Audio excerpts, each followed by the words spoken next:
चलिए अब थोड़ा बाजार की बात कर लेते हैं। आईटी शेयरों में भारी बिकवाली ने आज बाजार का मूड खराब कर दिया। निफ्टी 147 अंक गिरकर 25,807 पर और सेंसेक्स 559 अंक गिरकर 83,675 पर बंद हुआ। बैंक निफ्टी सपाट 60,740 पर बंद होने में कामयाब रहा। एआई आधारित बदलावों से सॉफ्टवेयर कंपनियों की कमाई पर असर पड़ने की आशंका से आईटी शेयरों में आज भारी बिकवाली देखने को मिली। निफ्टी का आईटी इंडेक्स 5.5% गिरकर बंद हुआ। पिछले साल 12.5% की गिरावट के बाद इस साल अब तक आईटी इंडेक्स करीब 11% टूट चुका है। आज मिड कैप स्मॉल कैप शेयरों में भी बिकवाली देखने को मिली। आज बाजार का दिन भर का एक्शन बताएंगी अनुभूति।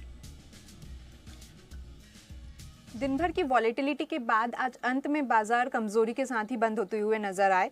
यदि स्टॉक स्पेसिफिक बात करें तो आज फिर आईटी शेयरों में गिरावट देखने को मिली और लगातार तीसरा दिन था ये। और पिछले 3 दिनों में आईटी शेयरों में निफ्टी आईटी में 6.25% से ज़्यादा की गिरावट हमको देखने को मिली है।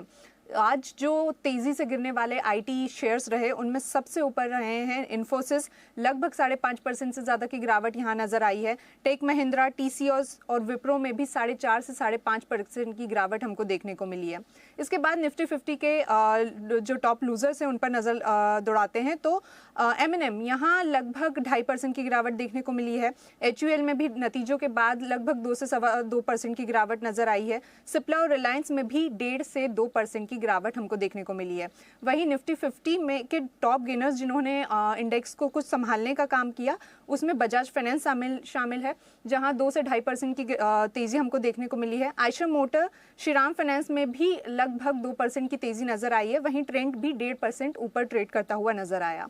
नतीजों के बाद जिन स्टॉक्स में एक्शन देखने को मिला वहां जी पावर लगभग 20% की तेजी यहां नजर आई है। एपेक्स फ्रोजन फूड भी 16% से ज़्यादा बढ़ा हुआ था। अवंती फीड्स और लेंसकार्ट सॉल्यूशन, इन 2 स्टॉक्स में भी खास तेजी देखने को मिली है। आखिर में टॉप लूजर्स और टॉप गेनर्स पर नजर दौड़ाते हैं तो सफारी इंडस्ट्रीज यहाँ लगभग 6.5 से 7% की गिरावट हमको देखने को मिली है। ऑफिस स्पेस में भी 6% से ज़्यादा की गिरावट नजर आई। गेटवे डिस्ट्री पार्क्स में भी लगभग 6% की गिरावट नजर आ रही थी। वहीं जेके पेपर भी 5% से ज़्यादा लुढ़का हुआ था।